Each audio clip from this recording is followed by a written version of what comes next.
Hi, welcome to my channel and I am Pooja. இந்த வீடியோவில் நம்ம ப்ராக்கலி வச்சு எப்படி சிம்பிளாக ஒரு குயிக் ஸ்நாக் எப்படி பண்ணுறதுன்னு பார்க்கலாம். இப்போ நம்ம ஊர்லேயும் ப்ராக்கலி வந்து எல்லா ஷாப்ஸ்லேயும் கிடைக்கிது, சூப்பர் மார்க்கெட்டில் கிடைக்கிது. ஸோ ஈஸியாக அவைலபிளாக தான் இருக்குது. ஸோ இந்த ரெசிபி எப்படி பண்ணலான்னு நம்ம வீடியோ பார்த்து தெரிஞ்சுக்கலாம். So let's get in to the video.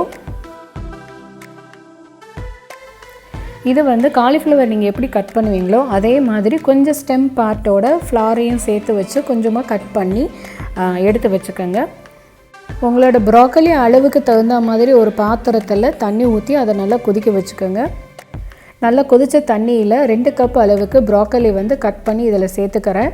Broccoli add பண்ணினதுக்கப்புறமா ஒரு கரண்டி வச்சு நல்லா இதை மிக்ஸ் பண்ணி விட்டுட்டு ஒரு 5 மினிட்ஸ் மூடி வச்சு ரெஸ்ட்டில் விட்டுருங்க.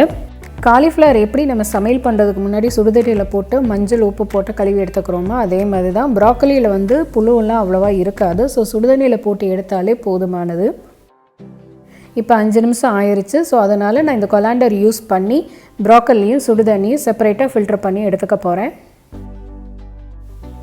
நான் இங்கே ஒரு பவுலில் இந்த ரெசிபிக்கு தேவையான இன்க்ரீடியன்ஸை 1 by 1 இந்த பவுலில் ஆட் பண்ண போகிறேன். ஃபஸ்ட்டு நான் இங்கே ஆட் பண்ணிக்கிறது 3 ஸ்பூனு கெட்டியான தயிர். இது வந்து க்ரீக் யோகர்ட்டை தான் நான் இங்கே எடுத்துருக்கிறேன். ஏன்னா இந்த ரெசிபிக்கு புளிப்பான தயிர் நம்மளுக்கு வேண்டாம். நமக்கு வேணுங்கிறது புளிப்பில்லாத கெட்டியான தயிர் தான் வேணும். சப்போஸ் உங்கள்கிட்ட புளிப்பான தயிர் தான் இருக்குதுன்னா நீங்கள் ஒரு 1/2 ஸ்பூன் இல்லாட்டி மேக்ஸிமம் 1 ஸ்பூன் சேர்த்துக்கிட்டால் போதும். ரொம்ப புளிப்பு இந்த ரெசிபிக்கு வேண்டாம். நெக்ஸ்ட்டு நான் இங்கே ஜிஞ்சர் கார்லிக் பேஸ்ட்டு 1 டீஸ்பூன் அளவுக்கு நான் ஆட் பண்ணிக்கிறேன். கரம் மசாலா 1/2 ஸ்பூன்,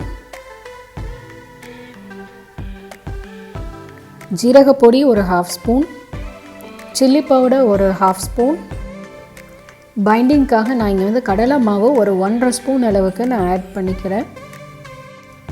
லாஸ்ட்டாக சால்ட் ஒரு 1/2 ஸ்பூன் ஆட் பண்ணி இது எல்லாத்தையும் நல்லா ஒரு ஸ்பூன் வச்சு நல்லா மிக்ஸ் பண்ணிக்கோங்க.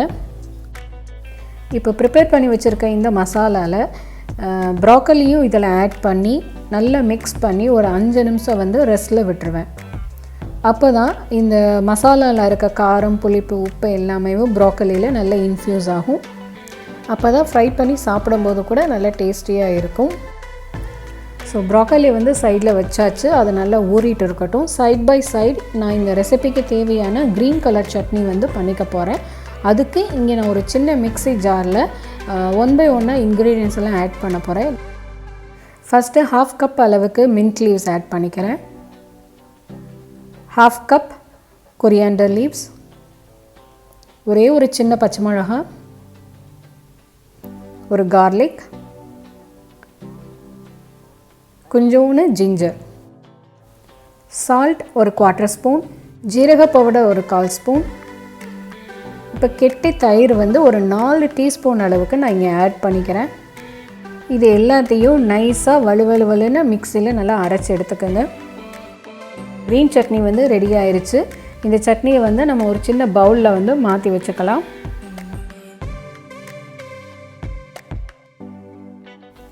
நெக்ஸ்ட்டு ப்ராக்கலி ஃப்ரை பண்ணி எடுத்துக்கலாம். அதுக்கு ஒரு பேனை வந்து ஸ்டவ்வில் வச்சு நல்லா பேன் ஹீட் பண்ணி வச்சுக்கோங்க. பேன் ஹீட் ஆனதுக்கப்புறமா நான் இங்கே 2 டேபிள் ஸ்பூன் அளவுக்கு ஆலிவ் ஆயில் ஊற்றிருக்கேன். உங்கள்கிட்ட ஆலிவ் ஆயில் இல்லாட்டி நார்மல் குக்கிங் ஆயில் யூஸ் பண்ணுங்கள்.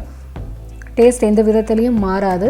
ஸோ அந்த ஆயிலை வந்து பேனில் எல்லா இடத்துலையும் நல்லா ஸ்ப்ரெட் பண்ணி விட்டுட்டு நம்ம மேரினேட் பண்ணி வச்சுருக்கிற ப்ராக்கலி வித் மசாலாவோடு சேர்த்து நம்ம இந்த பேனில் போட்டு ஃப்ரை பண்ணி எடுத்துக்க போகிறோம்.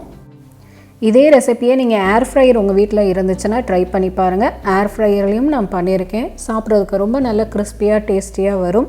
அண்டு மைக்ரோவன் இருந்தாலும் இல்லை ஓடிஜி இருந்தாலும் அதுலேயும் நீங்கள் இந்த மாதிரி ஃப்ரை பண்ணி எடுத்துக்கோங்க.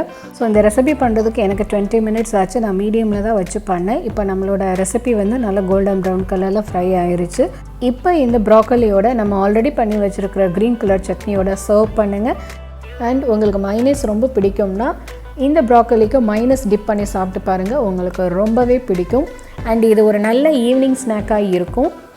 இந்த ரெசிபியை நீங்களும் உங்கள் வீட்டில் ட்ரை பண்ணி பார்த்து உங்களுடைய ஃபீட்பேக்கை கமெண்ட்டில் கொடுங்க. நான் அதை படித்து பார்த்து தெரிஞ்சுக்கிறேன்.